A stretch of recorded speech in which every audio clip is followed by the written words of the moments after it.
Good afternoon and welcome everyone to today's panel discussion on water.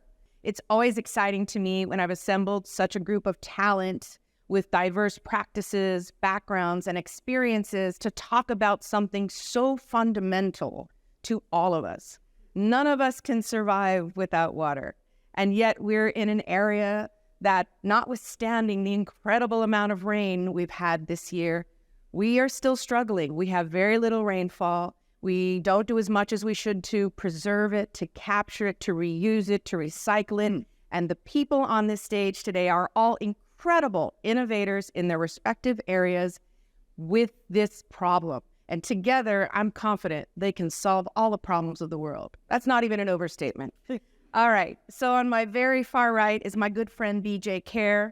He is the founder and owner of Solar Rain Watery, which is America's only desalinated ocean water, bottled water, which is 100% solar power. He says 83, but last I heard was 87% efficiency. And what is brilliant about his product, there's absolutely zero waste product. There's no return of the salty brine to the ocean. In fact, then what he does is use the same solar power to dehydrate that salty brine to make sea salt, which he sells to restaurants. Like, this is a brilliant solution to the one source of water we know that isn't shrinking, but in fact rising. So we could potentially kill two birds, one stone. And he also, that water is in biodegradable, recyclable containers. He can tell you more about it, but thank you, BJ, for being here with us. Always my privilege. Thank you. On my immediate right is Sarah Livia Brightwood Szekely. She's the executive president of Rancho La Puerta. She is also the owner of Tres Estrellas, which is an organic garden in Tecate, not too far from here, which feeds the lucky guests of Rancho La Puerta with incredible food. And Rancho La Puerta was founded by her parents 83 years ago this week, which I think is incredible, really, truly. She is also the president of Fundación La Puerta, an organization focused in Tecate on sustainability. And her project that she's here to talk about today is the project that she started, which is a water treatment project at Tres Estrellas, which is passive, biological, net zero energy, and no waste. And she's going to tell you more about that in case you don't know what any of that means. You are not alone, and she'll explain it to you. On my left is Dr. Juana Claudia Leyva Aguilera, but Claudia, see? Yeah. Claudia. She's a biologist with the National School of Biological Sciences, IPN. She has a master's in ecosystem management, a doctorate in environment and development from UABC, and she's currently overseeing a project regarding participatory management of a community aquifer, which is called Observatorio Guadalupe. And we're going to hear about the work that she's doing right here in this community. Next, we have Luis Salgado.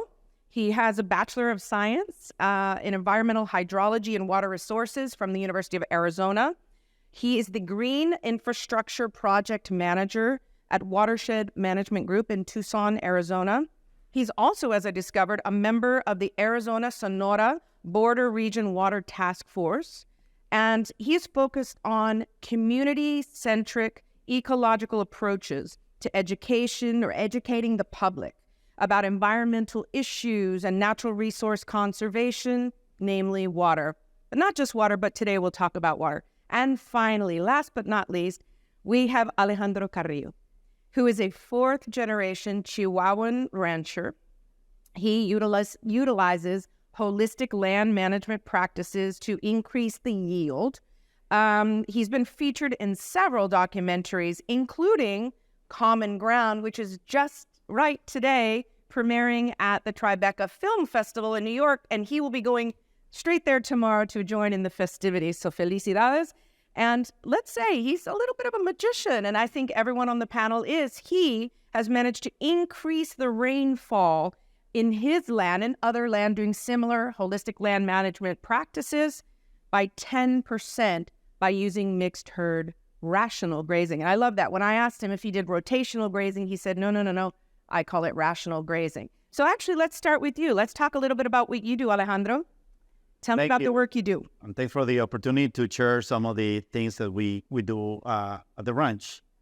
So actually, it was because we needed to make a change. A lot of the land has been desertified. And actually, unprofitable business. We say that in order to have a cattle ranch and sustainable cattle ranch, it needs to be profitable as well. It's one of the parts of sustainability that people often don't think about, because if you can't maintain it, how are you going to continue that action? So I'm glad to hear you say that. Yeah, exactly. I mean, we cannot actually rely on the government help us or things like that. So that actually make us do the change into a more regen, holistic, rational grazing. What do you mean by rational grazing? Well, we say rational because it's a thinking process. I mean, there are some signs of what we do, but also there's a lot of thinking. Because remember, it's quite complicated to deal with nature. There's many variables. Sometimes ranchers tell me, oh, I'm about the same as 10 years ago. I don't think so. I mean, we are actually improving, or we are actually degrading the land. So we try to get into that virtuous cycle of improving the land, improving the soil, improving the diversity, improving the wildlife, capturing more water, lowering the... What does improving the soil have to do with increasing water or availability of water? Yeah, the conventional knowledge of farmers and ranchers is that if we till the soil, then we will actually be able to capture more water. It's exactly the opposite. Exactly. So explain that, because that is definitely a prevailing viewpoint, this old methodology of till. But what does that do? Releases carbon, dries up the soil. So tell us why. Yeah, and it does actually compact the soil. So as we explained earlier today, the major limitation on productivity in farmland and rangeland is not actually water, is air in the soil. So as we feed the microbiology in the soil, specifically the mycorrhiza of fungi, that fungi actually creates the aggregate, so the space in the soil, which will allow us to actually infiltrate more water. Think about for a moment, in the state of Chihuahua, we did a study, we're only filtrating 40% of the water. So we asked the rancher, don't tell me how much rain you get, how much water you can infiltrate and keep for the plant.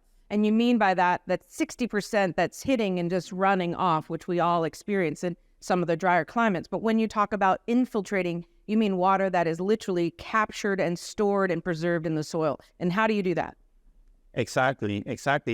We are trying to mimic nature. I mean, some people ask me, what do you do? What do you do, Alejandro? I'm just mimicking nature.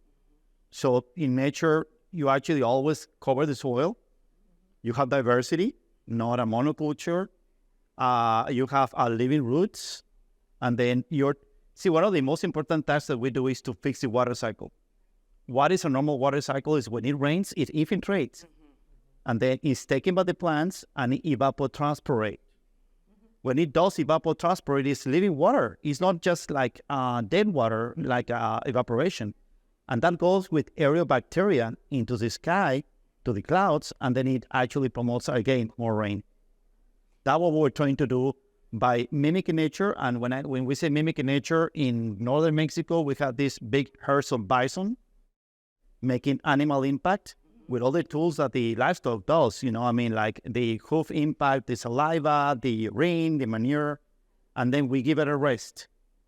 And that's the way we start awakening the dormant seed that is waiting for the right conditions to germinate. Which is how you've managed to increase the growth of grasses and herbs on the soil that we're talking about. Exactly. It's interesting. Someone I know Ray Archuleta, who was in the film Kiss the Ground. If you haven't seen it, little plug, it's on Netflix. But The Common Ground, the film that he's featured in, is the follow-up by the same filmmakers. But one of the parts of the film that really stuck to me is he used to teach at the USDA schools and so forth.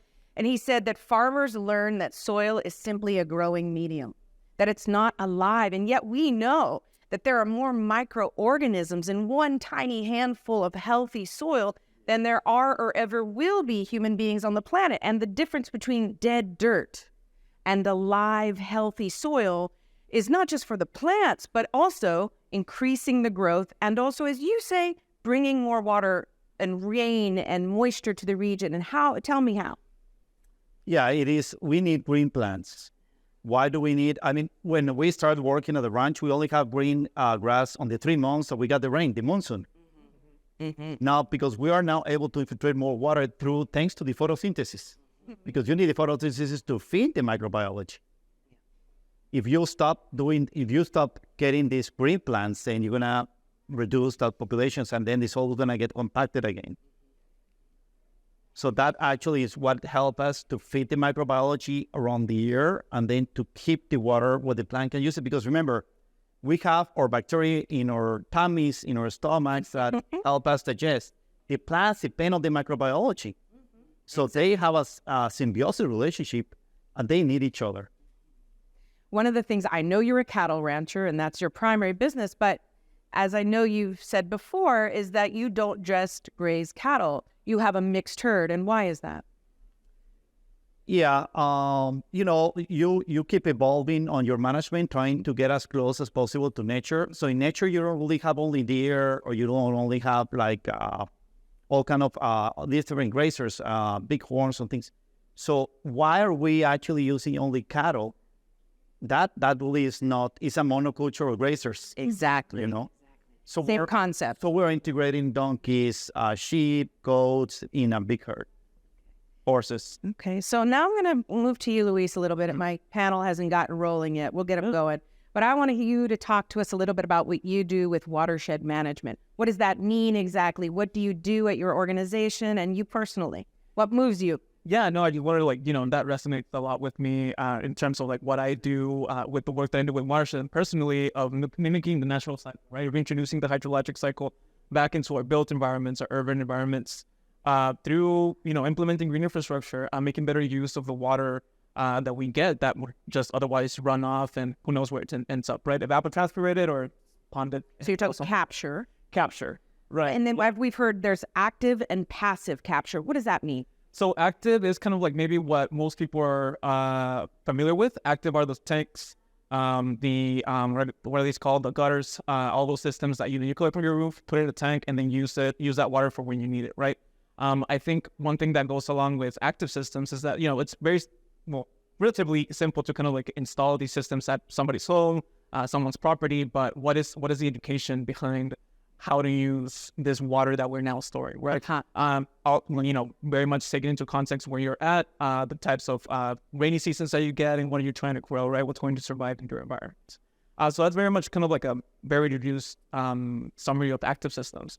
Passive systems, what I'm really passionate about is shaping the earth to collect the water and, infiltrating it, putting it back into the ground again. Like you mentioned, more, I think, I forget the stats correctly, but 70 to 80% of our water is now running off instead of going back into our aquifers, where before, where we didn't have all these impermeable surfaces, most of that water was going back into the ground. So that's kind of that's kind of my mission in a lot of what I do.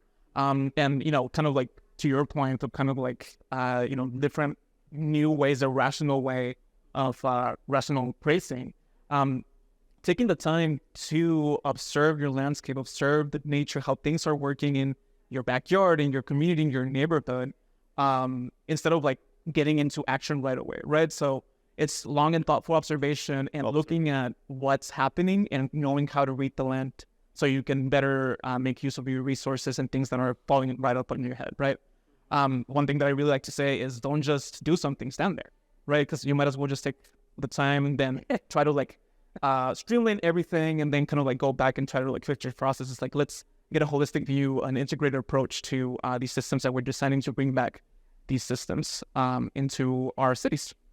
Yeah. You said something earlier that I really liked during the introduction, which was, we tend to think of urban environments and rural environments as these two things as being completely different, and they may be, but there's no reason why we can't and clearly should bring more of the rural, alive environment into the urban environment. If we're going to continue to live in an urban environment, it's probably necessary. Can you talk about that a little bit? Yeah, again, mimicking nature, right? My idea is that nature is not out there, or nature is not way out there. I'm going to go hike this place.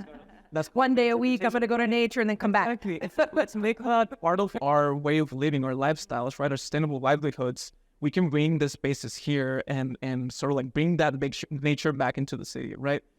It makes me happier to go out and be able to walk under some trees, under some shade, knowing that the water that these trees are using are water that would otherwise just kind of like run off and cause problems to somebody. Now it's as a beneficial resource for these plants, for all the different communities that take part of our lives, right? Not just human, but like all different organisms that exist in the soil and the air and the trees, the animals, all of that stuff. It's very symbiotic if we'll just sort of slow down and accept. Yeah, the idea of like ecological relationships, right? Forming It's those integrated, interrelated. exactly. So like not just human centric, but life centric. Yeah, very important. Very important. Claudia, is there anything you want to add before I go ask a question of my neighbor on the right? Well,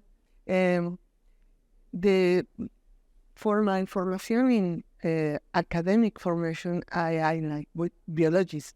But in this project, academic comes to the community. Of course.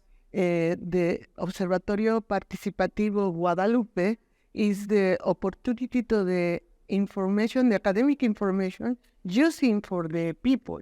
In this case, worked in a lot about the water, because the water is the point for this healing. Of course. And I think I was listening to what you said before, and the critical thing, I think, and the magic of where academia can really, really be impactful in communities is not coming in and saying, we know how to solve your problems, but coming in and saying, what are your problems? Tell me about them. Is there any way in which we might be able to help? And I think that's beautiful what you're doing here, which is a real conversation with the community about the problems and then utilizing all of the resources to try to address them. Yes, the most important is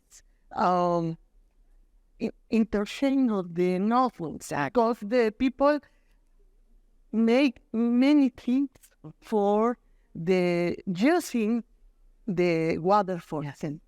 And the academic using this information, but there are not communicating. There's a disconnect. Yeah, disconnect. But at the Observatorio Participativo is the link for this the community with academia. Academic and had a more the decision making takes the information, the correct information for take the decision. How to take action based on the community's needs, the community's activities, and how the resources that are available here at the university setting can come into play and really make a positive impact. This is big for you too. You're all about education. That's a big part of your watershed management group. Yeah, it's being able to provide the people with the knowledge, right, and the resources to do things, I don't want to say the right way, but maybe the most appropriate to their context, right? Something that might work for, this person or this place over here might not be the best scenario approach to have here. So informing on how to people can be familiar with the tanks and the water harvesting, but what's the use? What is it that, the application of it? Now, let me talk about what you're doing over at the ranch in Tecate. You've been there a long time. You were born there, weren't you? I was actually born in San Diego, but I've been at the ranch since I was 3 days old. They're close enough. Amazing. My parents arrived in 1940, and I've been witness to this incredible evolution of both a business, a sanctuary, a wellness retreat, and an innovative program that has now been copied by thousands and thousands of places. It's the most sincere form of flattery, imitation. So that means you're doing something very right. But I would say that my focus has been ecological since I was a teenager.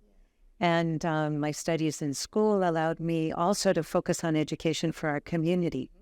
So Fundación La Puerta, the nonprofit arm of Rancho La Puerta, has been the leader in environmental education in northern Baja now for 30 years. And just Monday was the International Day for the Environment, El Día Mundial del Medio Ambiente. And we had 1,000 sixth graders there going through a variety of stations that were a combination of games and education. And then we had the science fair projects, and they were focused on plastics, microplastics, trash, and the 3 R's: recycle, reduce, and reuse. And it was amazing to see how this generation has really taken on the challenge And I think the beauty of being somewhere for 83 years is that we can see multiple generations move the dialogue forward. And the children that we had 20 years ago in our environmental education program are now in positions of influence. They're teachers themselves. And that's a tremendously gratifying thing to see. Well, yeah, and the work that you've been doing there on many, many fronts is extraordinary. And I, of course, know of the garden at Tres Estrellas, which is amazing. And the current project that you have there is in sort of cleaning up water in that area. You want to tell us a little bit about what you've done to try to address an issue where you are? A new issue, really. So as a farmer, we had really good well, very high quality water. And as the water table of the aquifer has been contaminated by industry in the city and by a very obsolete and poorly maintained water treatment plant, so that 50% of Tecate's wastewater goes directly into the river, and that's impacting our aquifer. And you said when you were a girl, you swam in the river, drank the water from the river without any treatment. And that is the reality of today, that it's very hard to find a river anywhere that is clean enough to drink right out of the cup, no? Wild water, drinking wild water is something that we've lost, just like most of us have lost the night skies. I think it's like part of our inheritance as human beings that we should have these experiences of drinking water straight from a stream or a spring, a high mountain stream. And so a lot of what I do comes out of the idea that you evaluate your actions looking ahead 7 generations. Yeah. Now, we've had a chance to do it for 3 generations at Rancho La Puerta. But with the contamination of our wells, with beginning to see the degradation of the water table, we had kind of a double challenge. One was how to generate cleaner, better water for irrigation. And the other... Because it mattered to you. You said that earlier. It matters to you, the water that you use in irrigating the plants. Explain that. Absolutely. Yeah, well, anybody who farms or who grows plants knows that if you're using water that has high salinity, the ground becomes hydrophobic. The plants can't uptake the water. You can water them all you want, but they're not going to do well. As soon as you have a rain and it washes the salts out of the ground, the plants shoot up magnificently. And heavy metals accumulate in the soil. And the living organisms cannot handle all of the contaminants that we're putting into our soils. So yes, production really suffers. And the quality of the food, the nutrition. The mineral content alone, right? Yeah, one of the beauties in our area, because it's a granitic landscape, is very high, rich mineral soils. And my father felt that was essential for human health. He would say you cannot raise a strong people on degraded soils, on weak soils. So it's been true since the dawn of time. So there was an abundance of sewage and an issue with the contamination of the watershed and our aquifer. And we also needed water for irrigation. So I was lucky enough to meet a Belgian man who had developed a variety of biological treatment plants in different parts of Mexico. His name is Eric van der Abenmüller.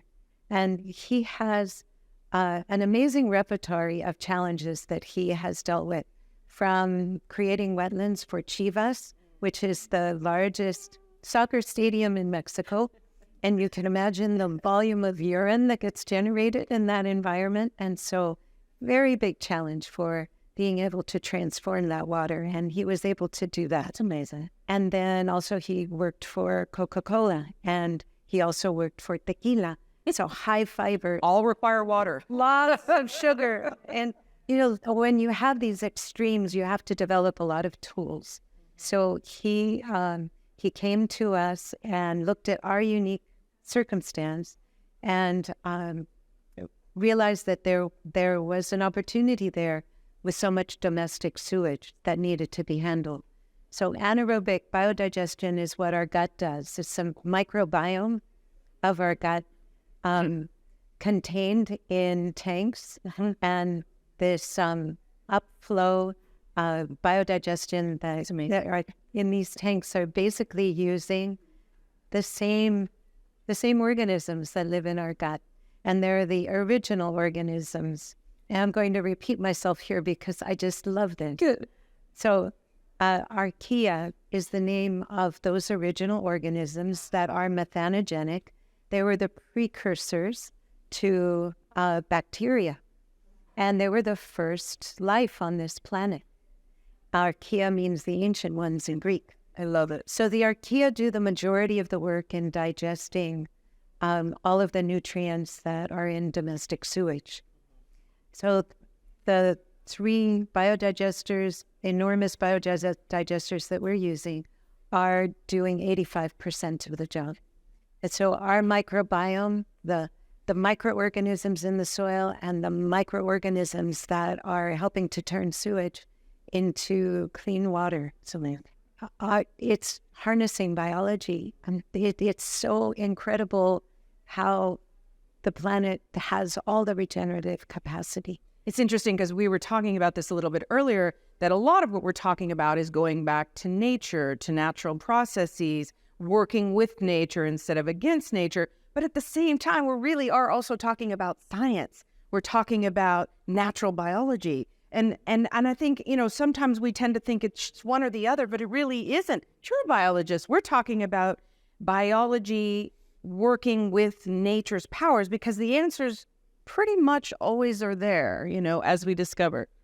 Now it's citizen studies. It's better because the people is most participative and recognize the values of the nature. And it is beautiful because the people made in new form to think about the nature. Right. If we can talk about nature not just as being something quote unquote old fashioned, but actually very innovative, and working with these processes, and we can be much more effective in everything we're doing. And I was interested when you said about the biodigester and the microbiome, that it's like the one in our stomach, but also like the one in the soil, right? We know more, and we're still learning a lot about the microbiome in our digestive system, and we know a tiny fraction about what's in the soil's microbiome, and where those studies are fortunately really going forward. But it's really both of those processes, they're very similar, which is why, of course, similarly, the food that we eat from natural, healthy soil reacts better in our body. I mean, it's sort of like, I'm not a scientist, but it kind of makes sense to me. But actually, what you said about water, salinity, heavy metals, and these, it's a perfect lead into my friend BJ over here, who has figured out innovative ways to solve pretty much all those problems. No, I don't know about all the... I'm counting on this group solving all the problems. I have to say that all of us on this panel, we're all mimicking nature. That's what it's about. And I want to obviously talk about what I do, but I'm an organic farmer, avocado farmer, and after about 3 years after I bought my farm, somebody wanted to try to sell me some microbes that I could add to my irrigation system to help do exactly what you're saying, create airspace in the soil. And so they came out to my farm and tested my soil, and they go, are you sure you're not using our product already? I go, No, I'm not. I'm just doing, what? I'm just farming in a proper way, because they were used to testing my neighbor's soil. It was dead.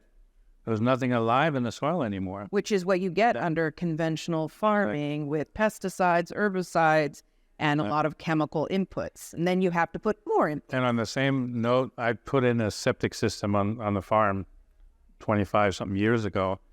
All my neighbors, they pumped their septic tanks out. I never had to pump mine out because it's alive. It's doing its job. It's digesting the sewage. So, Exactly. people just don't. Simple solutions. And that's the thing. Like, you're a scientist. We're not anti-science here. Nature isn't anti-science. It is fundamental science. It's the building blocks of it all. Now, we have a follow-up question for you, Sarah, from the audience. How expensive is the water treatment system that you've put in place? In context, how easily could a small community afford one, like Valle de Guadalupe or one of the small towns in the Valle de Guadalupe? we determined to bring our water up to California Title 22 standards, which added another layer of cost to the project.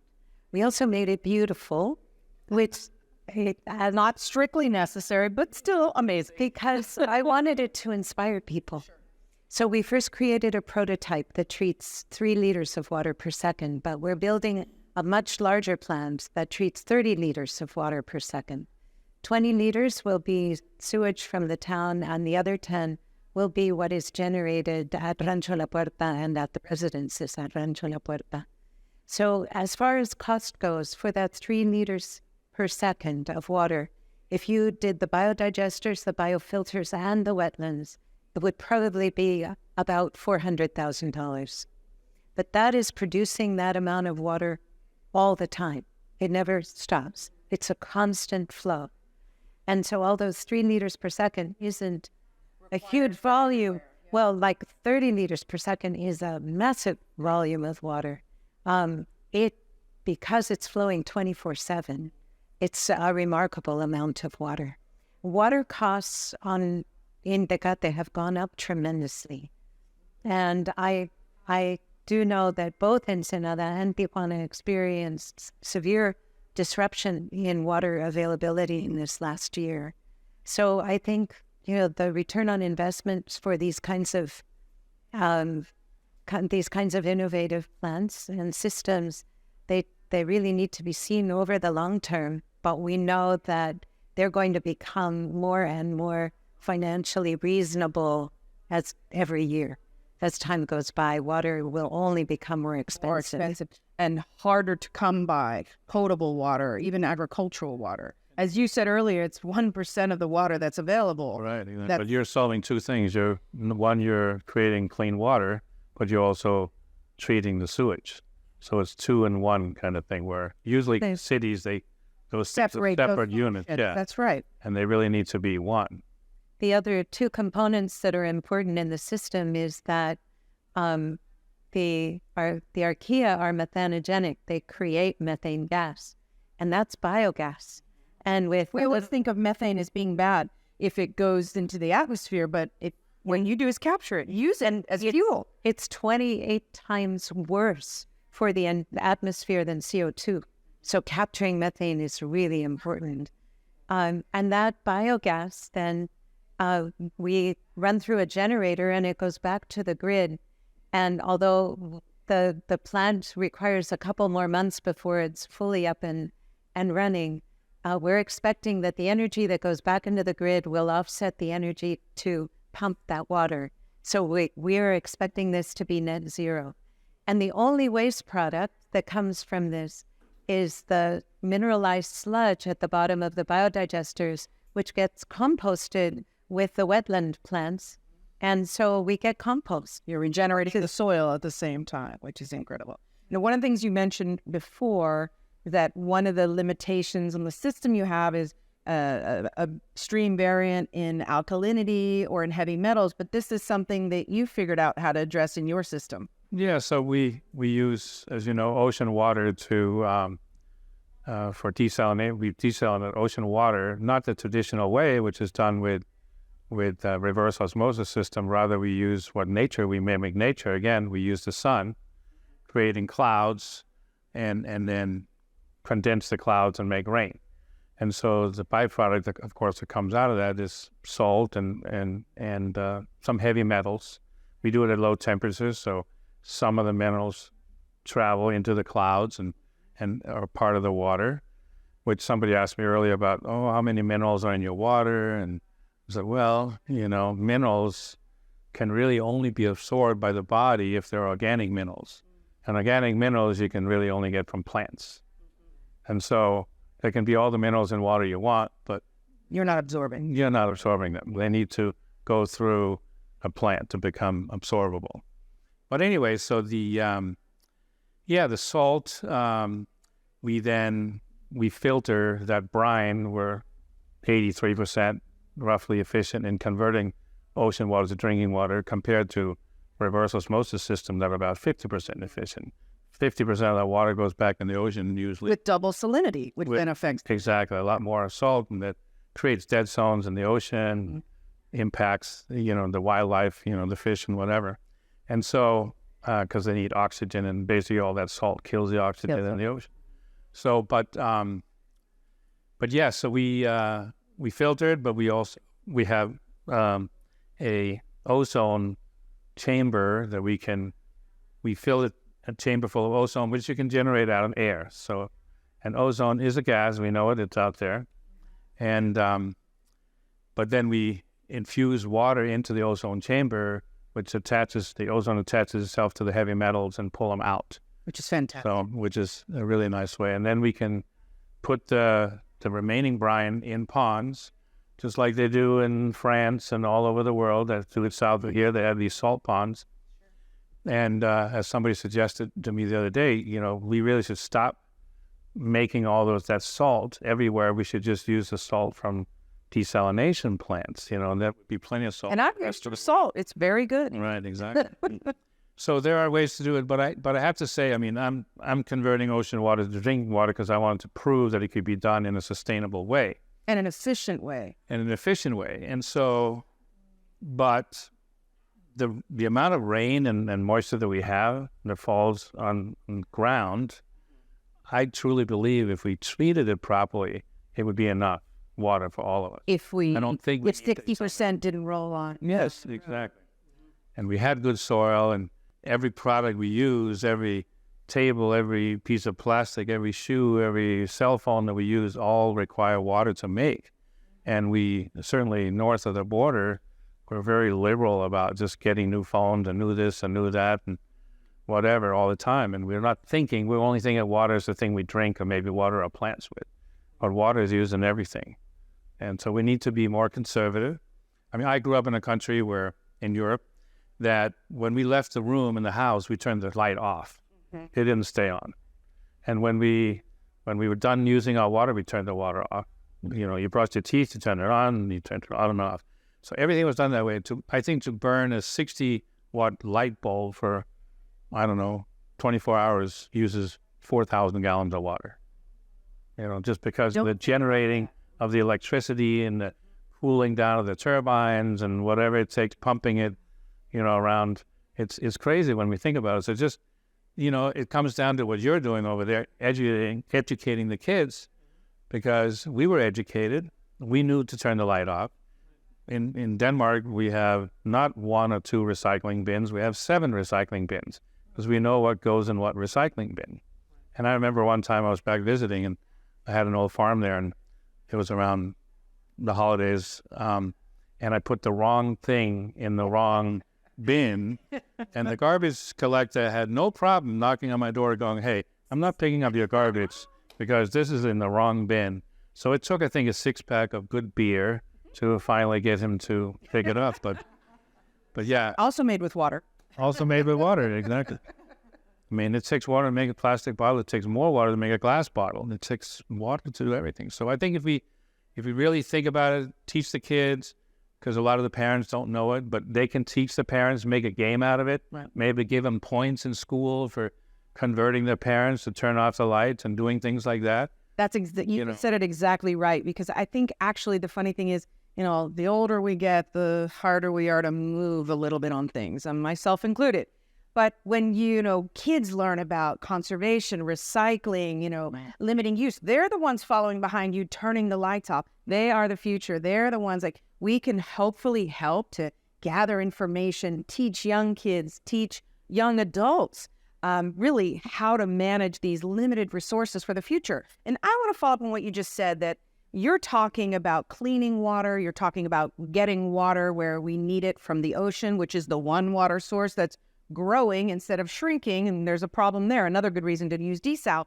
But I want to go back to what you said about what we really need to learn to do is manage the water that we have naturally. How do we increase that 40% filtration to 80 to 100? What can we do?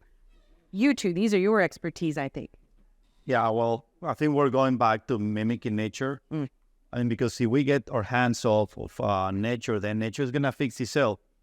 The point with nature is that sometimes the nature's times are not the same as our times. And that's why we need to get involved ourselves in A longer process. Exactly. So I think that's important. I think you mentioned that as we increase just 1% of organic matter, we're able to actually infiltrate per hectare 250,000 liters of water. So 1% increase in the organic matter in the soil has that dramatic a shift in the ability of the soil to absorb and maintain that water. That's amazing. That's a lot of water. It's a lot of water. And let me give you an example. When I joined the ranch, it seemed like my dad had like a present for me, because he said, the average is like 9 inches per year. We got 20 inches on that year. You know what we did? Nothing, because our soils were compacted. Mm-hmm. So in 3-4 months, we're already in drought mode. Already back where you were before. And that's true for us in both sides of the border here. We had all this rainfall this year, but what do we have to show for it? And that's where you comes in. Nowadays, with 6 inches, just 6 inches, at the right time, obviously, we can actually go all the year around with the same cattle with no supplementation. So it makes a big difference between 20 inches that we're almost wasted, all of them, to 6 inches that you actually store. Because the largest storage of water should be the first few inches. So sometimes we celebrate when we say, oh, the dams are now full.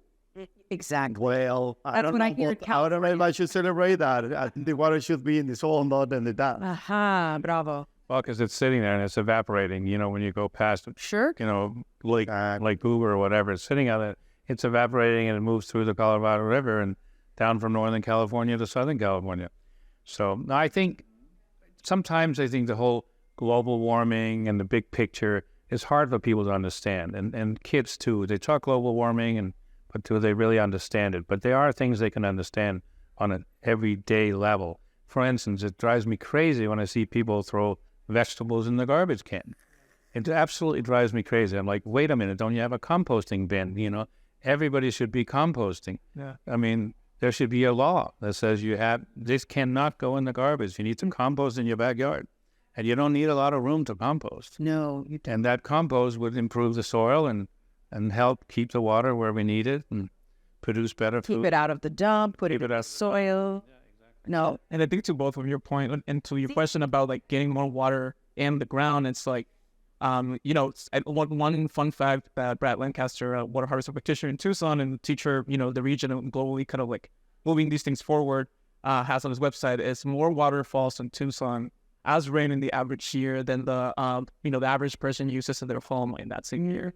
So all those resources are here for us to use, right? And so how do we also increase that?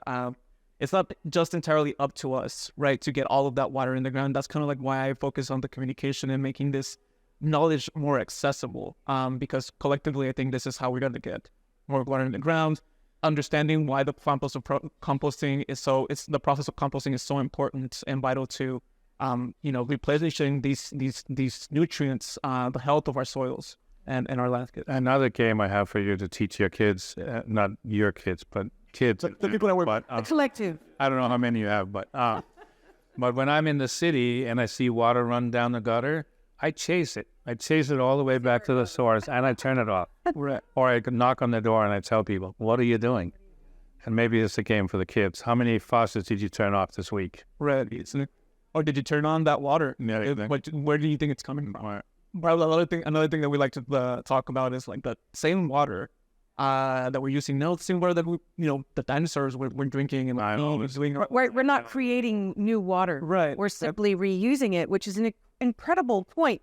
This is Natalia Badan, who's with us in the audience, was talking during the break about a bathroom that they put in place at her winery here in the valley, where all of the water, except for the one you use to wash your hand, is simply just going through a system and being reused and reused, because that's what water does. And the sooner we all appreciate that, I mean, what you were saying a minute ago, if we talk about global climate change, and that seems so daunting and it feels like, what can I do? I'm just one person. But if you talk about the steps that conserving water, reusing water, recycling water is one tiny step, or composting, which will improve the soil, which will then keep more water. That every tiny step that each one of us can do in our own space, however small or big it may be.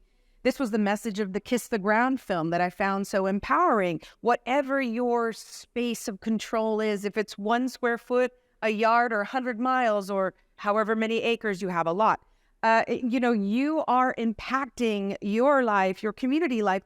And then, people just want to feel like, I don't think people wake up every day and think, I want to make the decision that's the worst thing for me, my community, the environment. No, people really want to do the right thing. They just need to have the tools or the information and steps, not like it's your job to fix climate change. That's overwhelming. But what can I do in the water sphere? That's what you teach. So tell us some more about what you teach. Yeah. And all three of you are working in an aquifer environment here too. And I think there's some interesting dialogue to have about that. Yeah, I think it's, again, sort of like investing in that and that local, like starting from like, not getting too overwhelmed with, we need to fix the Colorado rivers are in a Lake Mead is going down, all these different things. It's like it starts in your home, it starts in your backyard. We actually have a program at Watershed Management called Build Your Own Basin, where we provide people with like, the steps to build a basin, look at your landscape, sort of like come up with the calculations, the stuff like that, so they can sort of like estimate, like, oh, I have a ponding issue there. It's like, oh, is that an opportunity to put the water back into the ground now? And so we sort of like make it so that people can start looking and start small and simple, and then learn from that, and then start expanding, getting their neighbors involved. And at the end of the day, yes, we want to get the water back into the ground, and that's the goal. But it's also, it's not about the rain garden necessarily. It's about like people learning about the possibilities, right? How we can work together and what's under our control to be able to, this thing that's very important to us, to be able to do that and not depend on other maybe slower process hierarchies, procedures that maybe don't, sort of like react in a timely manner or are set up for communities to be able to benefit from them in that same period. So yeah, we also need to teach our kids about wanting organic food, because then we encourage organic farming, and then get away from those big industry farms that spray pesticides everywhere and herbicides and whatever. And it's funny that they've been back to organic farming and how like your soil was alive. It's like, it's funny how that's thought of as an alternative. Yeah, it's not really like the way to go. And it's like, oh, you're doing all these things. Because I don't know what the percentage is of organic food sales these days, but it used to be 7-8% or something. It's very small. That basically means that 92% of the population don't give a crap about what they eat, and that's bad. It should be the other way around. But if the kids, maybe not that they don't give a crap, but maybe that they need to understand why it matters to their health, to their community, to water, the soil, the climate. If the connection is made for people, I choose to believe that people want to do the right thing. Right. They just don't always have good information, because the information and sort of from the more corporate, standard, conventional is big and powerful and constant. And we're here to provide sort of a more balanced presentation of the world. Yeah, I think like, people are worried about their daily survival doing these things, streamlining. And so like that might not be at the forefront of their minds. And so I think as scientists, as organizers, as people like pushing this dialogue forward, it's up to us to maybe how to, like, the question is how do we integrate it in people's minds. So I think at least that's how I see my task. Yeah, looking at that as a priority and as a wonderful resource. I mean, your place in Tecate is a perfect example of how people are hungry to eat better and live a better life. There's no processed food, I'm sure, at your place. So it's just food. That's right. It's just food, real food. And we harvest for our guests for the kitchens 3 times a week. So they're always eating something that was in the ground that morning or just the previous morning. And something I've read or heard before about your farm, not only are you providing that produce for the guests at the ranch, who are obviously there because they're focused on health and wellness, but you also provide food to hospitals in the community, schools, and so forth. I mean, I think that's part of it. We have to make sure that what we're talking about, gets to the largest audience imaginable. What your point I thought you were about to make, which is, people struggle. They're busy. They're working 2 jobs. Food is expensive, and organic food is more expensive.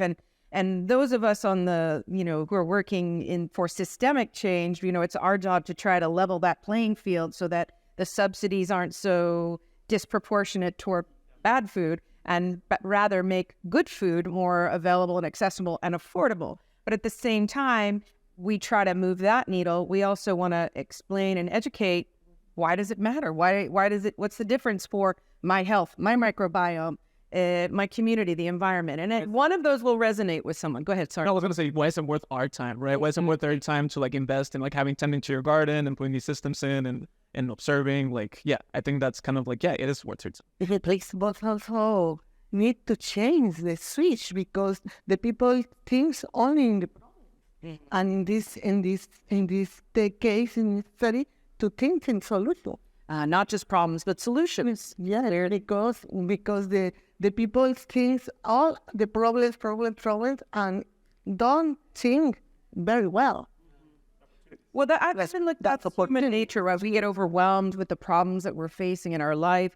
And so we're a little bit in crisis mode, and we have to get out of crisis mode before we can move forward. And as you said, a lot of these solutions are not immediate. It's not like, boom, I'm going to change this, the world is fixed tomorrow. These are solutions that have a very long arc, and you have to sort of think forward. But we also have to be at the point where we're able to do that. Yeah. I think the beauty of what we do is that every year you're improving.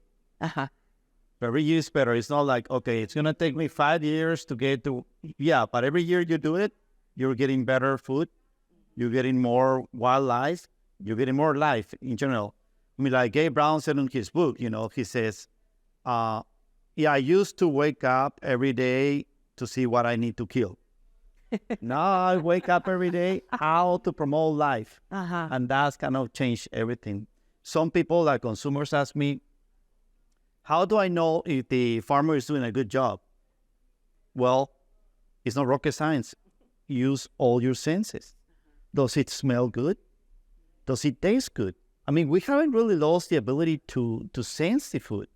Remember that food still is the terroir of the microbiology. So we might not know those terms, but we can taste it. Yeah. Does it look good? Uh-huh. Does it have life on it? I mean, if you use all your senses, you know that what you're getting is something good for you and for your health. But when I see a new subdivision going in, what's the first thing that pops up? Or 2, 3, 4 fast food places, where you could cook at home. I mean, you talk about economics, and certainly organic food is a little bit more maybe, although prices have come down. But instead of building 4 fast food places, if you put in a little organic store or a garden or whatever, exactly, community garden, like it's common in Europe. You live in an apartment, but you can rent a little space or provided by the community. And you can cook at home a lot cheaper than you can go out and eat processed food. Even with just very simple indicators like, do you hear the birds on those fields? Mm-hmm. How many insects do you see? See, I got Gabe Brown visiting our ranch. Wait, tell everybody who Gabe Brown is. Okay, see. Gabe Brown, I would say Gabe Brown is one of the most famous farmers. He wrote a book. His From Dirt to Soil book. It's been the book with the most books sold the last 4 years on farming. Yeah. And he went to visit my ranch in Chihuahua, and he said, Alex, because, well, I'm Alex in Mexico, but I'm Alejandro here. Alex, I had never seen so many insects in all the states of every state in the U.S. Uh-huh. So we have a big problem of the decline of insects worldwide. And it's because the use of so many chemicals we're using. And that has a huge impact on everything that we're talking about. It's the foundation. I mean, we talk about the microbiology, microhealth, as we call it. But the insects is the foundation of a lot of things. Every time you kill a pest, which is not a pest because maybe the plant is weak, you're killing another 700 insects. Uh-huh. Benefit insects. Right, and healthier plants are sort of stronger and capable of resisting those insects or pests on their own without resorting to the herbicides and pesticides. Yes. So, tell me some more about what you're doing that you haven't talked about. Well, I was just thinking of what Sara shared in terms of like, drinking from the river and like that not being like available to us anymore. And I don't know why that was making me think of like the way that I think of like what we practice, right? I feel like as environmental, whatever we want to call it, we're introducing these concepts that to me have been taken away from us. How to work the land, how to read the land, how to put a plant in the ground, how to look after a plant.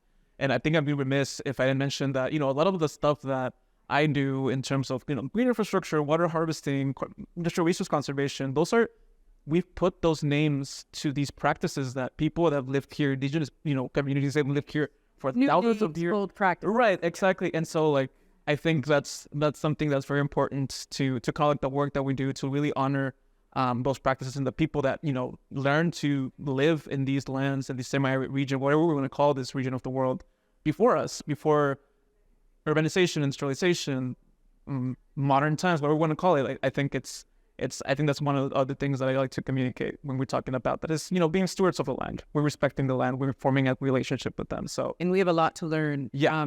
Indigenous cultures in that regard, across the globe, truly. Yeah. Yeah. Yes. Yeah. When you live in a way that everything is your relations and everything is alive and everything is interconnected and everything is intelligent, then you know that when you are applying pesticides and you're killing the insects, you're killing the songbirds.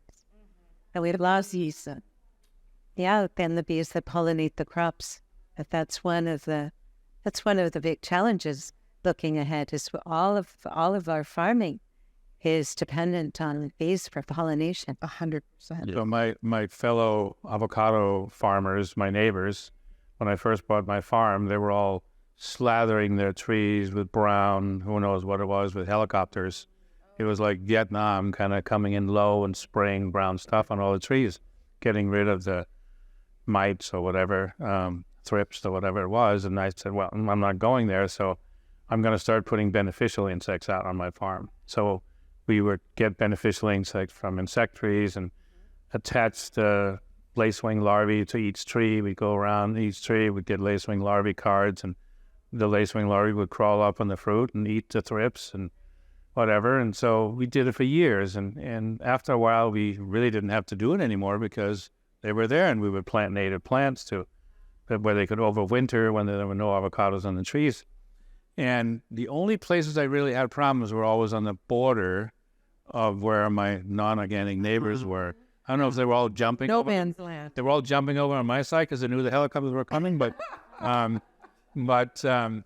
they knew in the center of the ranch. I mean, far a ways away from the borders, there was a perfect balance of everything, and we had no pest problems. And to this day, still have after 25 years, no pest problems. And they're still over there helicoptering. Claudia, we have a question for you. Somebody wants to hear about the water system that you're working on with Club de Tres Cantos that you mentioned a little bit earlier. Can you tell us about that system? Yes, this system is wetland, artificial wetland. They used for the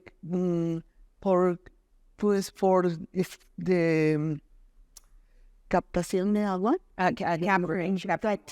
capture water for the rain. And in this year is very, very beautiful because the rain is extraordinary, and this was a good year to do it. It is a good example because need to more the side spot captation for water, because all the water is to lost. In this case, there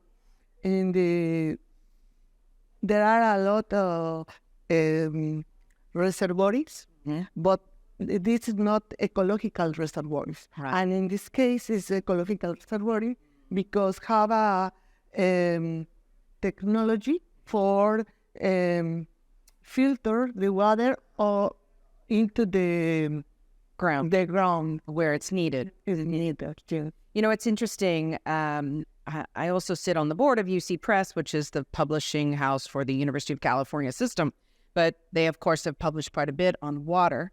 And I remember reading early on that, one of the ways in which California truly failed is that, we largely get our water from the Colorado River. And so early on, we dismantled a lot of capture and transport systems that began or could have been continued in favor of the notion that we have all the water we need from the Colorado. Why do we need to worry about it? And it's that attitude, which is unfortunate. Like we're paying for it now, but we have the opportunity to fix that. But when you can truly capture the water, I mean, I think about in my own space this year with this rainfall that we've had, of course, my garden is happy and green, but what did I do with all that water? I live near the ocean, and there are 2 canyons on either side of me that are formed completely by water running off into the ocean. And on these heavy rain days, these last 3 months, it just looks like rivers going right out to the ocean. This is potable water. This was someone's drinking water. This was irrigation water.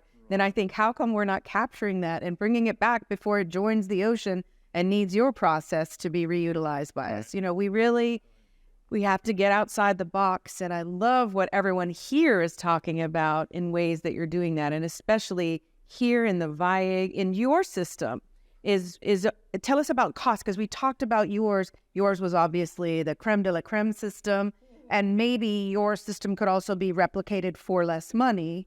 But what about the system that you put in there at the winery? Is this system expensive? Could it be replicated elsewhere in the Valle or beyond? Sí, no, it's horrible. Yes, this is expensive, but it's effective. Well, I mean, and there's some amount of investment. Obviously, does each individual home or business have to do this? No, not necessarily, but in the collective realm, within a single community, within a collection like an organization like Provino, this is the kind of organization that can work collectively to bring this kinds of resources to more of the members and the community members where they're operating. I think this is impressive. This is important because in this part of the Mexico, all the water depends the subterranean. Exactly, all of the water, right? Because everyone here is operating on well water for the most part. No, there are no rivers. There are no superficial and very little rain, even less than we have.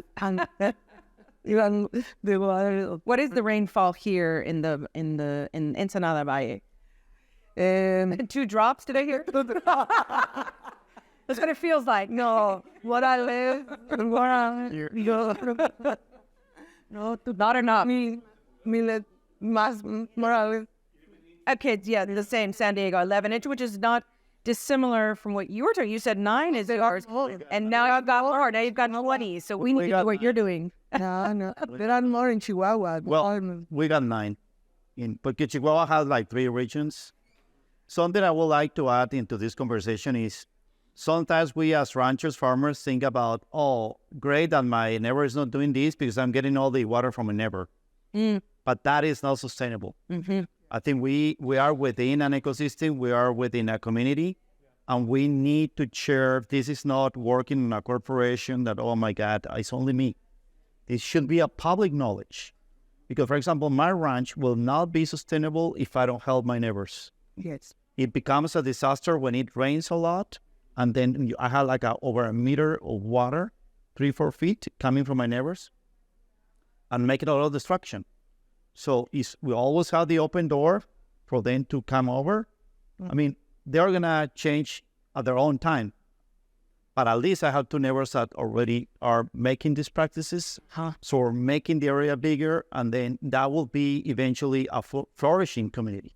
And that's an interesting point, too, that it's not just you doing it, but your neighbor, and as that space that's engaging in the practices you're talking about grows, that impact on the rainfall and the water capture is exponentially larger. It's not like 1 + 1 + 1 = 3, but much greater. Yeah? Yes. Yeah. I mean, that's the bottom line.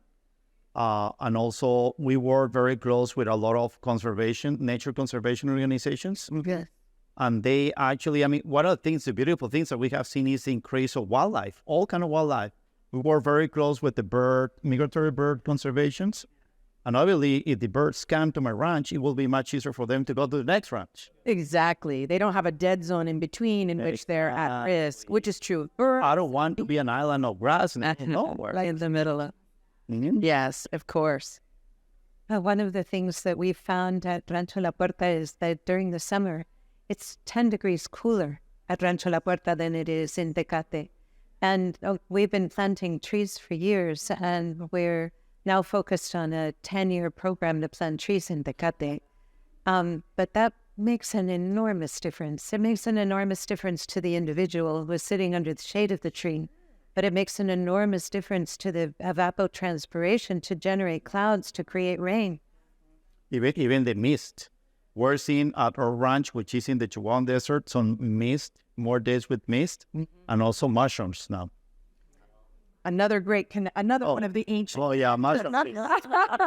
Which you can watch our panel on mushrooms, also on UCTV, small plug. I think that really is the energy that we're talking about. It's not just one person doing this, but it creates the example. But as that community grows and grows, that impact is so extraordinary. And you mentioned the temperature shift, and you talked about that earlier, that the temperature at your farm at 10:30 in the morning was 10 degrees cooler than your neighbors. I'm talking about the area. I think I'm about 5 degrees in hot summers, 5 degrees lower than some of the neighboring properties. I mean, it creates like a whole ecosystem, like a whole area of, it creates its own ecosystem, like temperatures and water and green and all that. This is what I like about these kinds of conversations, because we never know what thing is going to resonate with anyone in the audience, digital or otherwise.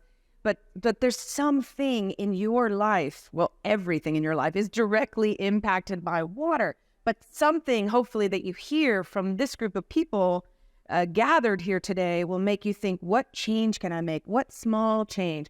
I'm going to butcher this quote, but we know the quote that says a journey of 10,000 miles begins with a single step. That's it. If everybody makes one step, just one step, whether it's turning off the lights, whether it's reusing, recycling, capturing, and then how that can affect the entire community around us. The water we're drinking, will it be cleaner? Will we have to treat it less? Will there be more rainfall? Will the temperatures be cooler? All of these things are hugely beneficial. And we started at the beginning. I mentioned my friend Yolanda, who's doing our simultaneous translation, and she works in the crisis of migration.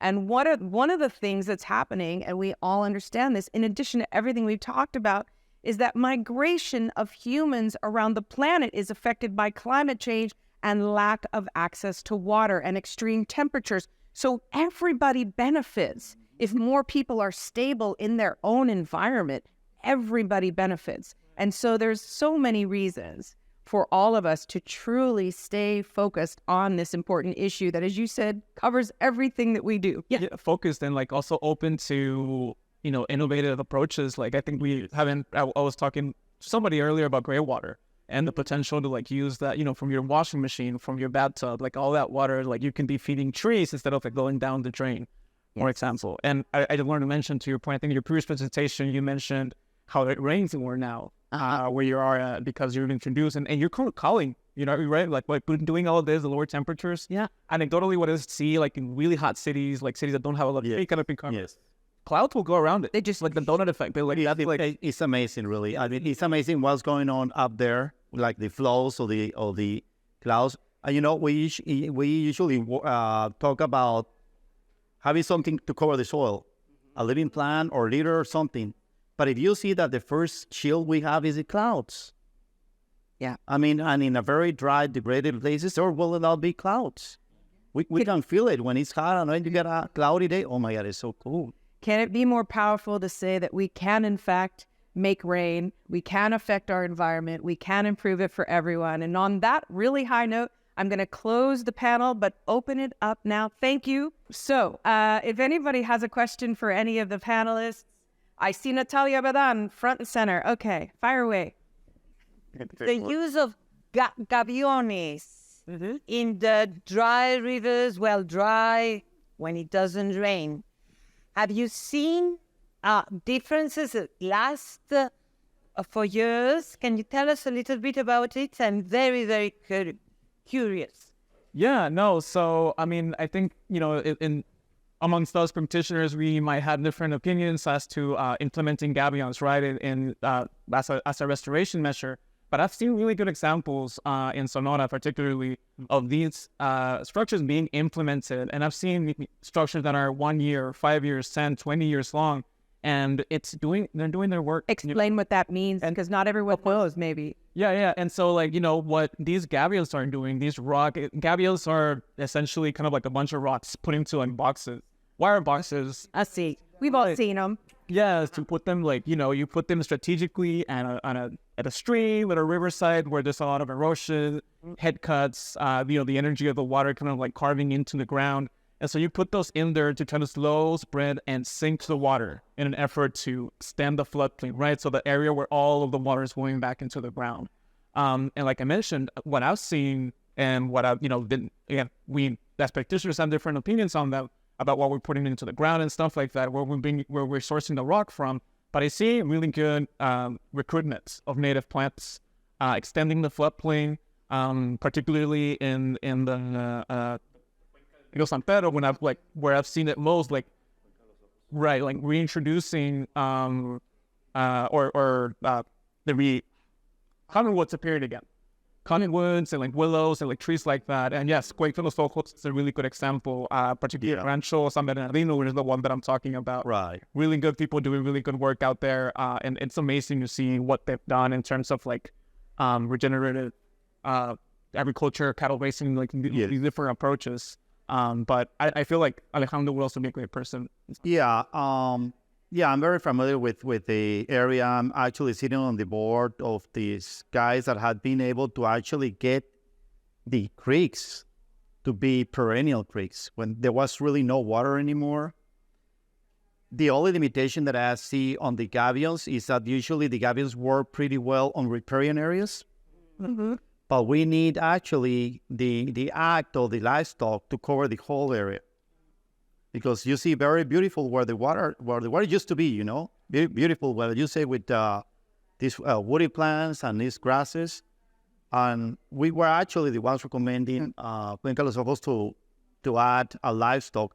And many people have this idea of livestock is pretty destructive. It is indeed if you don't have control or if you don't mimic the migration of animals. But when you have control over the livestock, it's actually a great tool to put biology where we're lacking the biology. Mm-hmm. Excellent. I'd like to mention another important relative, which is the beaver. See. And the beavers in the landscape, especially in California, created massive wetlands and ways in which infiltration of water and tremendous habitat diversity would occur. So one of the things we can do is imitate the beaver. We put gabions into an area that flooded about 20 years ago at our farm, and they've done really well. And the difference between a gabion structure and a dam is that the gabion structure holds back the sediment, and it reduces the erosive force of the water and allows the water to still flow through, but without generating more erosion if they're done properly. And they've been great. We have very, very stable slopes, and we were able to recover some of the damage that the flood did. And the flood only happened because there was a nick point, because there was a big tree and a big boulder and a lot of brush jammed up against it, and then we had a flood behind it. But since we did the natural infrastructure work in the channel and around the channel, it's been beautiful. At Rancho Tres Estrellas, at my organic farm.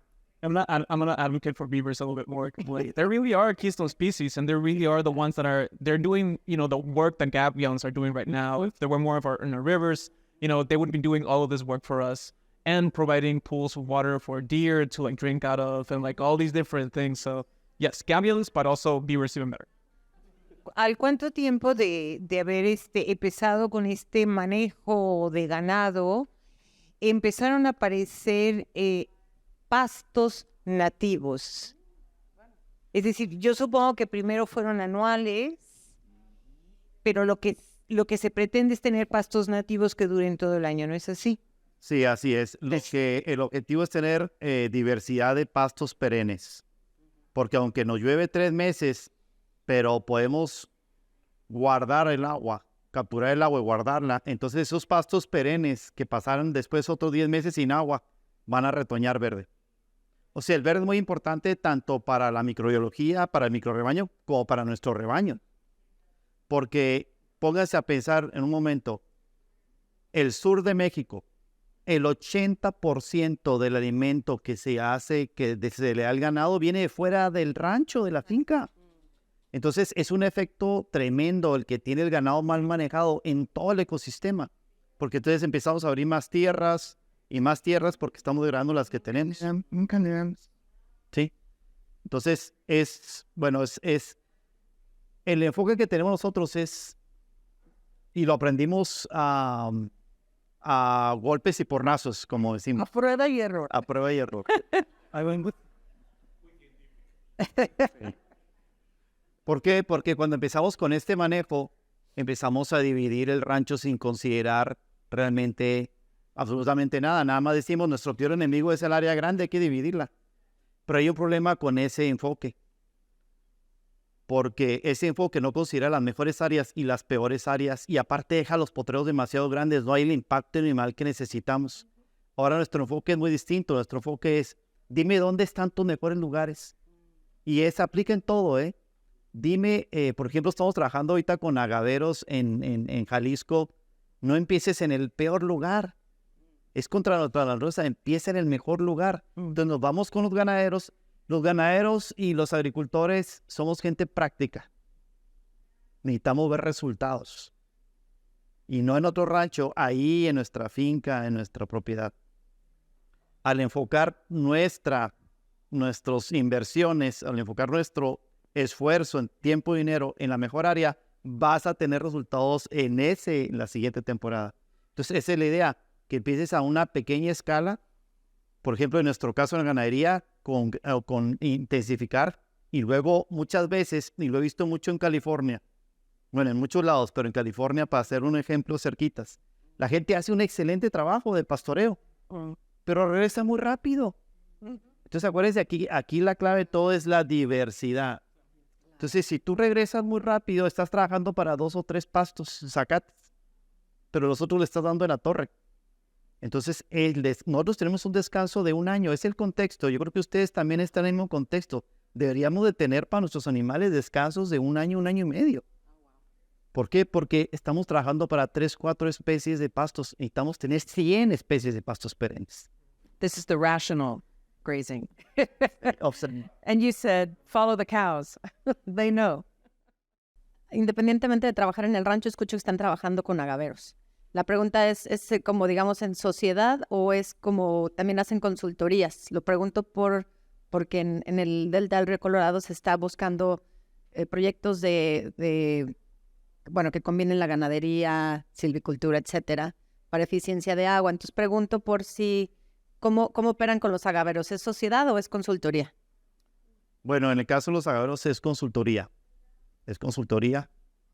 De hecho, esta persona, que yo creo que es de las pocas que está haciendo algo diferente en Jalisco, él se educó primero, que lo hemos estado diciendo aquí, primero es la educación, ¿verdad? O sea, se dio cuenta que hay otras formas. Entonces, uno de los principios de la agricultura regenerativa o agropecuaria, como quieran llamar, es el contexto. Entonces, no va a ser el mismo contexto acá porque las lluvias son diferentes, por esto, por lo otro. Entonces, se ve el contexto y se aplican los principios regenerativos, en este caso en el agave. Por ejemplo, en Chihuahua está interesante también porque el sotol es una bebida nativa de allá, y los que estén trabajando con la ganadería regenerativa y tienen sotol, pues ya estamos, o sea, no necesitamos, hay mucha, o sea, vamos haciendo las plantas completamente dependientes cuando el suelo está débil. Entonces, ahorita como el agave, quizá hay un problema y creo que lo mencionamos, cuando llueve mucho la gente no se mueve. Cuando suben los precios es terrible para la regeneración, porque caemos en la zona de confort. Entonces, el agave ahorita está dando mucho dinero. ¿Y que hay cambios? Pues no hay cambios porque yo sigo sacando dinero. ¿Por qué voy a arriesgar? Nosotros tenemos que nuestras fincas, nuestras propiedades, como un laboratorio y no hacer una prueba en una prueba en el año, porque los resultados son anuales. En su contexto, en mi contexto, son anuales. O sea, hay que hacer más pruebas, aunque sea a pequeña escala, y quédate con lo que trabaja. Pues no sé si contesté tu pregunta. Sí, yo quería hacer también una pregunta a ti, Alex. Por lo que haces, tal vez tú tienes más información, ¿no? Cada vez, sabemos que cada vez aumenta la superficie para la agroindustria y que gran parte de lo que se produce en esos monocultivos es pastura. Y luego la venden por todo el mundo y contaminan mientras la cultivan y cuando la transportan y todo, ¿no? Casi que tengo la respuesta, pero tengo una esperanza en que sea diferente. Hay empresas de estas gigantes, que además estamos hablando de 5 o 6 nombres de empresas que manejan la producción mundial de alimentos, ¿no? Que un porcentaje muy grande de las tierras que se cultivan pues son para esto, para pastura. ¿Alguna de estas está probando algo diferente? Porque son el gran, es el muro, ¿no? Sí, no, mira, bueno, sí, la respuesta es sí. Muy bien. Sí, sí hay. La cuestión es que el ganadero y el agricultor somos muy lentos en cambiar. Entonces, a veces nos hemos visto muy frustrados en cambiar. Sí hay gente, ¿verdad? O sea, y vamos a hacer un poquito el contexto y la realidad. Estamos en una finca, en un rancho. Hacemos todos. Oye, este salió muy inteligente y mándalo a la ciudad. No, necesitamos la gente inteligente en el campo. Porque nadie puede vivir, el doctor, el abogado, nadie va a comer todos los días. Sí. Y lo que estamos comiendo es muy pobre porque nuestros suelos son muy pobres. Entonces, el enfoque ahora es, ok, ¿cómo podemos? Bueno, ya el agricultor y el ganadero es poco el cambio, hay cambio, pero hay poco. ¿Cómo podemos enfocarnos en el consumidor? Porque tú puedes decir, bueno, ¿y a mí qué me importa como consumidor? Porque a ti te debe importar la densidad nutricional de los alimentos.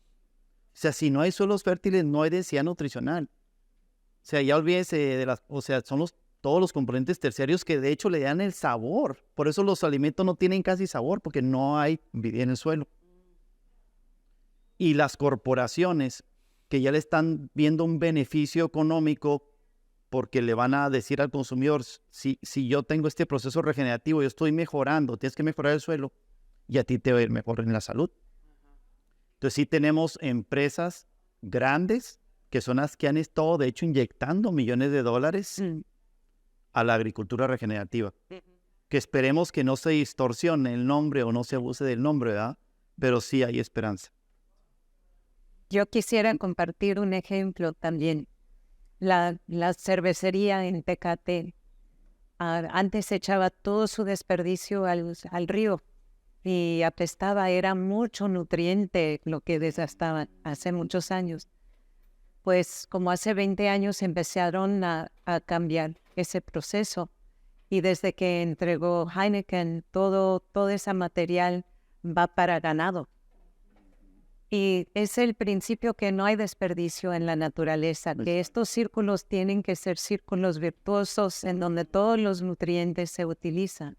También lograron en la planta, en la fábrica de Heineken, disminuir el uso del agua para producir cerveza. Es la producción de cerveza en donde más ahorran agua en el mundo ahorita.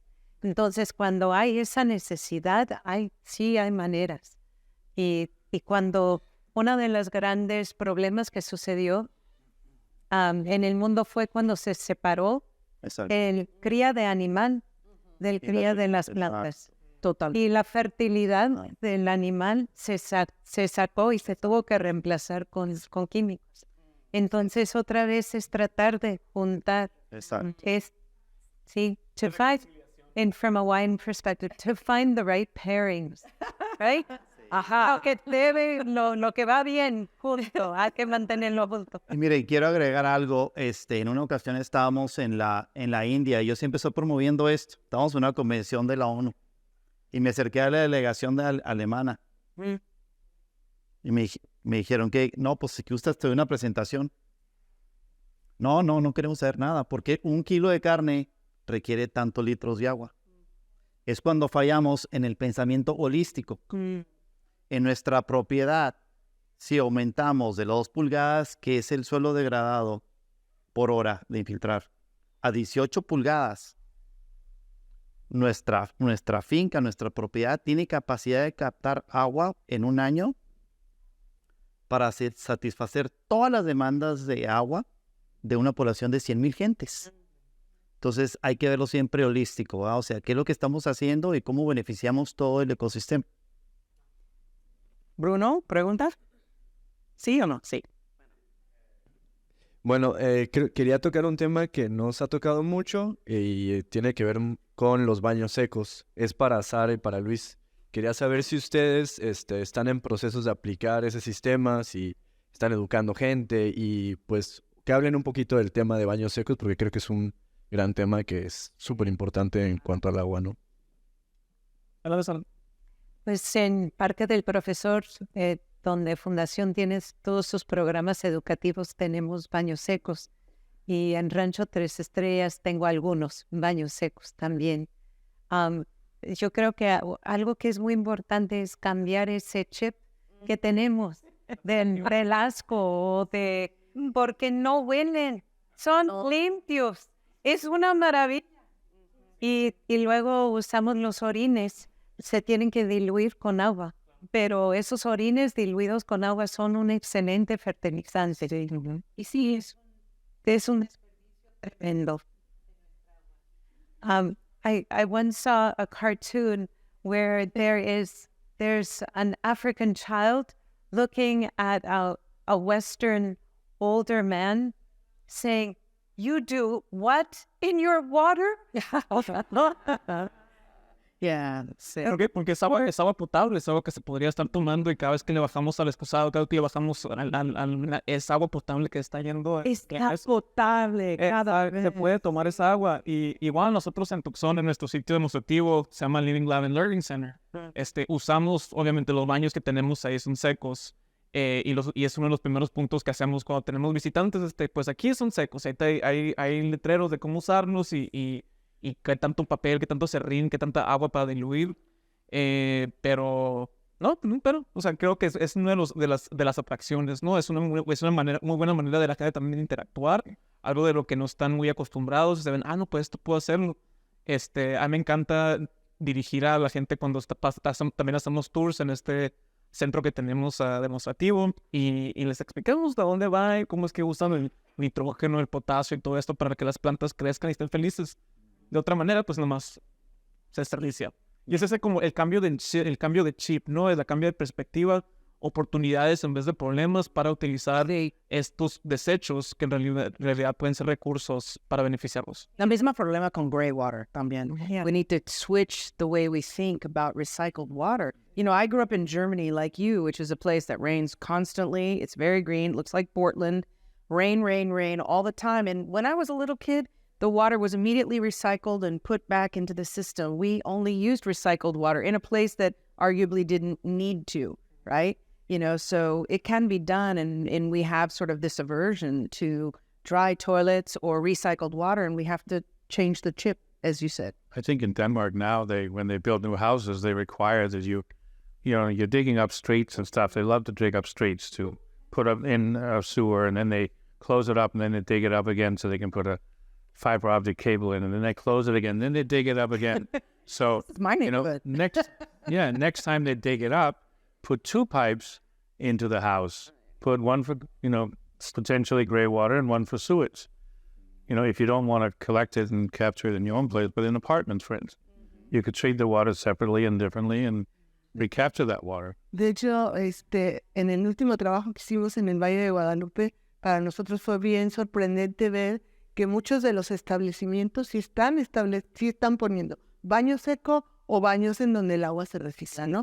Lo comentaba hace rato Natalia, en el caso de Deckman, sí. El reciclado del agua es absoluto en el baño, pero también hay baños secos en donde cuando uno llega dice, esto es un vergel. ¿Por qué es un vergel? Porque se está aprovechando todo lo que sale del baño seco para mantener las plantas, se está reciclando el agua de las cocinas para regarlas y entonces uno dice, ¿por qué hay tantas plantas aquí? Entonces fue algo que, porque se está usando, como decía, todo dentro del mismo rancho sin sacarlo, ¿no? Entonces es bien importante. Y se ven, digo, sí, nosotros sí, para nosotros cuando estuvimos haciendo esto, establecimos por ahí un indicador sobre la sustentabilidad de los restaurantes, porque de hecho el número de restaurantes en los últimos 10 años ha aumentado a un 600%. Entonces hay capacidad o no para mantenerlos, y parte de lo que descubrimos fue esto, ¿no? De que a lo mejor es la necesidad lo que hace que se tengan que aplicar estas prácticas, pero a través de la necesidad se va aprendiendo y se va haciendo cada vez las cosas de una manera más adecuada a las condiciones en las que estás viviendo, ¿no? Pero sí es cierto, las experiencias hay que compartirlas, porque si no, no se sabe qué está sucediendo, ¿no? Y es lo bueno de hacerlo en comunidad, con grupos de gente, no solamente tú como individual, pues porque si no, entonces te cae la responsabilidad a ti de hacer todo esto. Y Tienes razón. de nuevo, la educación en el aspecto comunitario y hacer esto en colaboración, en vez de uno solo. ¿Hago otra pregunta para ella? Sí. Pues más que pregunta, es una anécdota que les quiero compartir que me parece interesante reflexión. Hace algunos años tuve la oportunidad de promover huertos de traspatio en comunidades rurales en Sonora. Entonces, pues llegué, sobre todo estábamos buscando pequeñas clínicas, ¿no? Que tuvieran alguna barda porque los perros y las vacas se metían. Entonces tenía que ser lugares con ciertas características, y había lugares ideales que estaban en primarias y en secundarias de pequeñas comunidades aisladas y rurales. Y entonces me pareció bien interesante cómo llegaba y les decía, pues les explicaba el proyecto y de qué va. Y me decían, es que no tenemos agua. Y yo, pero ¿cómo? Pues ahí tienes un rotoplas enorme arriba de tus baños. No, pero es que eso es para el agua del baño. Digo, pues es que no, o sea, vamos a meter letrina. Y entonces agarraba yo mi baño seco y mira que el baño seco, y le sacaba el manual de la CONAFOR que tienen ahí, que sí funcionan maravillosamente. Pero es este cambio de paradigma, ¿no? Es este chip. Sí. Y la gente decía, es que no puedo sembrar alimentos que me van a ayudar económicamente a mi salud. De verdad, estoy hablando de gente sumamente marginada, que no tenía ni para comer. Pero es que el agua es para el baño, porque como que no hay manera de que yo pueda poner un baño seco en una primaria dando un ejemplo indigno. Y el otro comentario, estuve trabajando en alguna fundación hace ya años, y el mero director de la fundación, pues yo traía, ¿no?, mi chip diciéndole que vamos a meter el baño seco, y me decía, no, es que esa es una manera indigna de promover a la gente. Y bueno, pues a mí me iba así como con Dorito para atrás. Es este paradigma, yo creo, en lo que hay que trabajar también. Totalmente. Excelente. Y tocaste un punto bien importante. En ese cambio de paradigma vienen las autoridades, los gobiernos, de los que no hemos hablado ahorita, pero que creo que es importante por lo que acabas de mencionar. Por ejemplo, igual, una anécdota. Para el Valle de Guadalupe, el poblado del Porvenir, mucho se ha hablado de que los poblados del Valle necesitan verse y también recibir los beneficios que se tienen en todo el Valle. Entonces se hizo todo un proceso para hacer unas calles con este enfoque de infraestructura verde, con pavimentos permeables, con jardines de lluvia, especies que fueran o que se regaran directamente por la brisa y por lo que fuera.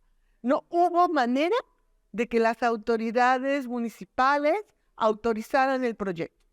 Los árboles se tuvieron que poner dentro de una unidad deportiva porque ya se tenían los árboles, pero el problema fue romper no solamente el paradigma desde el punto de vista personal o de la comunidad, sino el modelo que se sigue y que está dentro de los esquemas institucionales.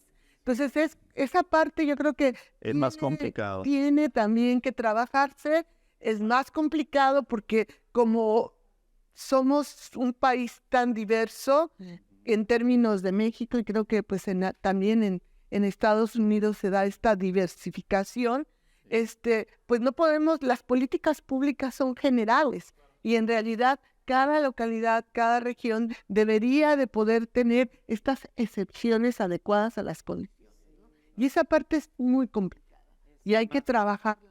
No, y tiene usted razón, porque nosotros cuando trabajamos en los ranchos, en las fincas, cada rancho tiene que tener su propio enfoque, porque muchas veces hemos sido educados para seguir fórmulas. Sí, claro. Y las fórmulas no trabajan porque está el contexto. Oye, es que dame una fórmula, es que no te puedo una fórmula. Por eso decimos el racional, porque espérame, es que tenemos que pensar, tienes que pensar qué hacer en tu contexto, tanto económico como social, como natural, ¿no? Bueno, y a mí se me hace como trabajar de nuevo, a trabajar de arriba para abajo, no de abajo para arriba. También queda mucho nosotros, informar a las políticas o dar esa influencia a las políticas públicas que se desarrollan. Por ejemplo, de nuevo, en los baños secos, el diseño que nosotros tenemos y le comunicamos a la gente ha sido aprobado por el Departamento de Calidad Ambiental de Arizona. Así que ya se los proveemos y les decimos, esto ya pasó por ese nivel. Entonces se puede hacer, claro, está ese proceso, está aprobado, pero luego se tiene que trabajar en el proceso, o sea, para que te aprueben diseño y que tú lo puedas poner y que no haya ningún problema, ¿no? Pero en eso también es lo que estamos trabajando. Y creo que hay otras cosillas también así en Tucson que con nuevo desarrollo de edificios, casas y así, se le tiene que poner Grey Water Stubouts, no sé cómo se dice en español, pero para que puedan producir agua gris y irse al paisaje. Entonces sí hay maneras de trabajar, pero pues si las ciencias son complicadas, las políticas aún más. Sí, es lo que estoy descubriendo yo. Otra pregunta para él. ¿Qué tal? Buenas tardes. No, pues muchísimas gracias y felicidades por todos sus proyectos, la verdad son súper inspiradores. Y sí, justamente nosotros tenemos un nuevo clima de California y pues yo creo que la historia también, la cultura tiene que ver mucho. Aquí en Ensenada en 1940 había 4,000 personas aquí en el municipio, ¿no? Entonces apenas estamos empezando a hacer estas políticas y empezar a hacer esos proyectos que realmente sí permeen en un futuro. Pero bueno, yo también tengo muchas preguntas, así como Natalia, pero bueno, me voy a enfocar en dos nada más, que son dos problemáticas que puedo ver, ¿no? Por ejemplo, aquí tenemos a su compañero Gabriel y se están haciendo unos muestreos de la playa de Ensenada, pues la gente, creo que ya todo el mundo sabe que tenemos la playa más contaminada de México. Y ya tenemos los muestreos en la UABC también. Aquí la maestra no va a dejar mentir, ya se tiene todo un archivo de años, ¿no? De cómo ha cambiado la calidad del agua. Pero lamentablemente la comisión de agua, que es el manejo del agua que se hace en el estado es por municipio, o debería ser por municipio. Entonces tenemos estas comisiones que son estatales, que verdaderamente no arreglan el problema como debe ser.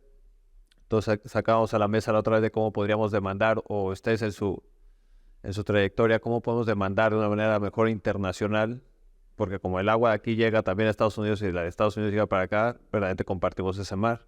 Pero como no hay un freno y no hay una política o un grupo organizado que tenga que tener una política seria, ¿no? De que verdaderamente estas personas no están cumpliendo con sus funciones.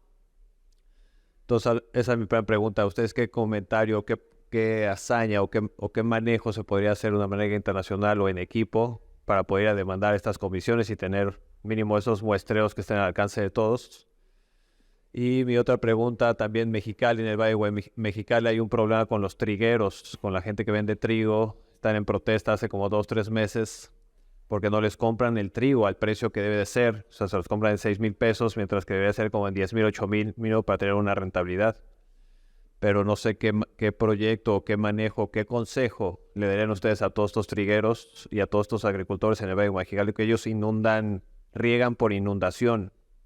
Nada de swales, ni manejo integral, ni nada. O sea, ellos dicen en Estados Unidos riegan de una manera con láser, inundan toda la parcela, y en Mexicali todo el mundo sabe que tiene 50 grados de temperatura y ellos piensan que es la mejor manera porque lleva mucho tiempo, y como estas comisiones de agua no les hacen un manejo, no les ponen una restricción, pues ellos siguen tirando el agua, ¿no?